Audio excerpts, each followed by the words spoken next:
Today we are making some Mongolian beef and lettuce wraps like the ones I used to get at PF Chang's, but vegan of course, and these are super dang good and easy to make, so let's get it going. And Mongolian beef is actually from Taiwan and not Mongolia. Interestingly enough, it's also ubiquitous here in the US, but it's been a while since I've had some, so this definitely hit the spot. So to make it, we're going to start by mincing some fresh ginger, about 2 tablespoons worth. I'm also going to mince up 4 cloves of garlic for that unbeatable garlic and ginger combo. And then next I'm going to slice up a chili pepper. Even though I know they don't do this at PF Chang's, I wanted something a little spicy in there. Then we're going to chop some green onions into 2 to 3 inch sections. And now for the sauce, let's get a half cup of water, a half cup of soy sauce, and a half cup of packed brown sugar, 1 tablespoon rice vinegar, 1 tablespoon sambal or this chili garlic sauce, 1 tablespoon nutritional yeast as by law, and then 1 tablespoon oil of choice and 2 teaspoons of cornstarch. Whisk that up and that will be our version of PF Chang's dark sauce. And now for the beef in our vegan Mongolian beef, you can use tofu or seitan, but I recommend using these plant-basic strips from today's sponsor, fakemeats.com. And these are similar to things like Beyond or Impossible, but they are unflavored, so you can season them however you like and with whatever you like. And all of these are made with literally just soy protein, except the crumbles, which are simply pea protein. That is it. They really do a great job of soaking up whatever you flavor them with, and their chew and texture is hard to beat as well. They have a few varieties, such as the strips, which we are using today for the Mongolian beef, and these chunks, which would be great for something like a beef stew, and the crumbles, which we're going to be using later in the lettuce wraps recipe, and then these grounds, which would be perfect for something like a sloppy joe or tacos.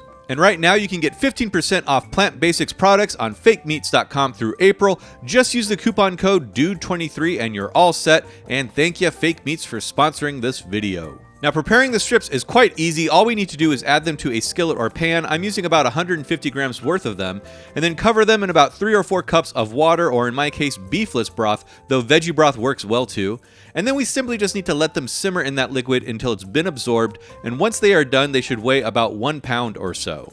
I do like to let them cook a little bit longer to steam off some of the liquid as well. Oh, and I'm also going to add in a couple tablespoons of Gravy Master for some color and flavor, but it's totally optional. Though, as you can see, it really does a great job of making things beefy.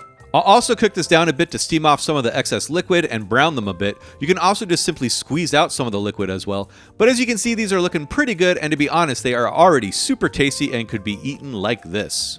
But today we're going to drown them in a delicious sauce, so let's get to that. And first we're going to remove them from the pan, and you can totally use a wok for this, but I'm just going to do this in my regular old skillet. I'm going to add in a bit of oil and get the pan hot, and then toss in my chili peppers to saute them for a minute or so.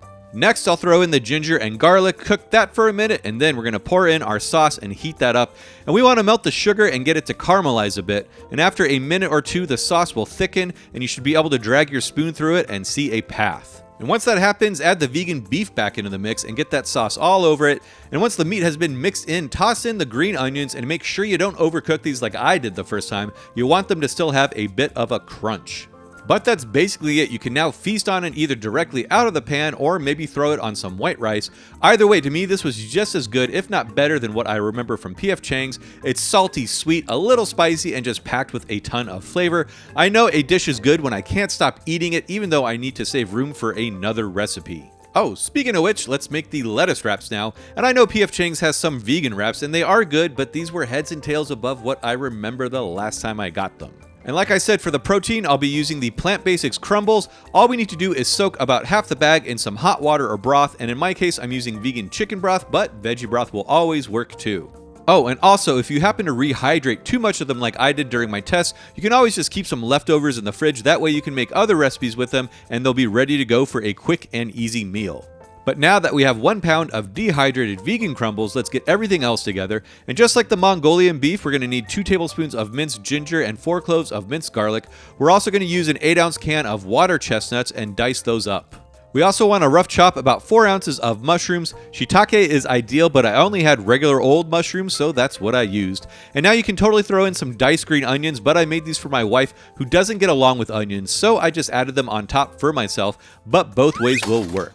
For the wrap sauce, let's get 1 cup of hoisin sauce, and this was only a 1/4 cup because I screwed up and I had to remedy that later. But then we're going to do 2 tablespoons of soy sauce, 1 tablespoon of rice vinegar, a tablespoon of chili garlic or sambal, and 2 teaspoons of cornstarch in the form of a slurry, which isn't necessary, but it's more appealing visually at first. So we're just going to whisk that up, and that is our wrap sauce. Then for the dipping sauce, which by the way, you should not skip this dip. It's seriously the MVP of this dish in my opinion. But we're going to get a 1/4 cup of water and try not to pour with abandon and cause half of it to cascade out of the bowl. Let's try that again, but with a bit more grace. There we go. And then next is 3 tablespoons of soy sauce, 2 tablespoons of maple syrup or brown sugar, 1 tablespoon rice vinegar, 1 tablespoon sriracha, and 1 heaping teaspoon of Chinese hot mustard. Whisk that up and that is your delicious dipping sauce. And now for the lettuce, I recommend iceberg instead of butter. It's crunchier and it's what P.F. Chang uses. And I know that they come with these rice sticks and I was never a huge fan. I tried making a few myself and I'm just not into anything that skinny. Angel hair pasta, alfalfa sprouts, I just don't care for the texture, but you add them if you like. And now to a dry pan, I'm going to add in my mushrooms and over medium-high heat, cook those down and let them release all their liquid and steam. And then we're going to add in a bit of oil and our vegan crumbles. Cook those for a minute or so and then add in our diced water chestnuts, and this is where I throw in the green onions if I was gonna. Next, we're going to open up the pit and form a circle, add a little oil, and then toss in the garlic and ginger, let them mosh for a minute or so, and then once they've gotten fragrant and worked up a sweat, we're going to toss everyone in and get them to all mosh together.